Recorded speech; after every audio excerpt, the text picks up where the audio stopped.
দেশের ২৮টি ব্যাংক থেকে ঋণের নামে বিপুল অর্থ আত্মসাৎ করেছে ৬ ব্যবসায়ী নামধারী লুটেরা গোষ্ঠীর সিন্ডিকেট।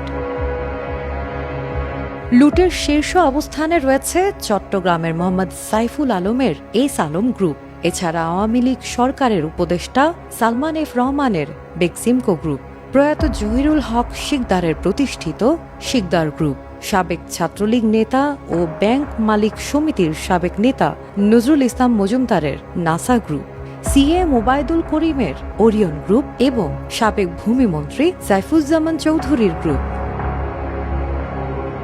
বাংলাদেশ ব্যাংকের এক প্রতিবেদনে অর্থ কেলেঙ্কারির এই চিত্র ফুটে ওঠে।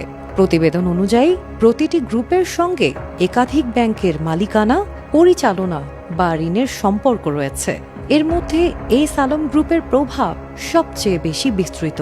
এটি একাধিক ইসলামী ও বাণিজ্যিক ব্যাংকের সঙ্গে যুক্ত। একইভাবে বেক্সিমকো, শিকদার ও নাসা গ্রুপও বড় ব্যাংকগুলোর ওপর উল্লেখযোগ্য নিয়ন্ত্রণ বজায় রেখেছে। কয়েকটি গ্রুপের হাতে ঋণ কেন্দ্রীভূত হওয়ায় ব্যাংকগুলোর ঝুঁকি বহুগুণ বেড়েছে এবং পুরো ব্যাংকিং খাতে নেতিবাচক প্রভাব ফেলছে বলে মনে করছেন ব্যাংক খাত সংশ্লিষ্টরা। তারা আরও মনে করেন, খেলাপি ঋণ বাড়ার পেছনে এসব গোষ্ঠীর যে কালো হাত রয়েছে, সেই কালো হাত থেকে ব্যাংক খাতকে বাঁচাতে কেন্দ্রীয় ব্যাংকের কঠোর ও কার্যকর নিয়ন্ত্রণ জরুরি। এস আলম গ্রুপের প্রভাবাধীন ব্যাংকগুলোর মধ্যে রয়েছে First Security Islami Bank, Social Islami Bank, Exim Bank, Global Islami Bank, Union Bank, Islami Bank, Janata Bank, Rupali Bank, United Commercial Bank, South East Bank, Premier Bank, Mercantile Bank এবং বাংলাদেশ কমার্স ব্যাংক।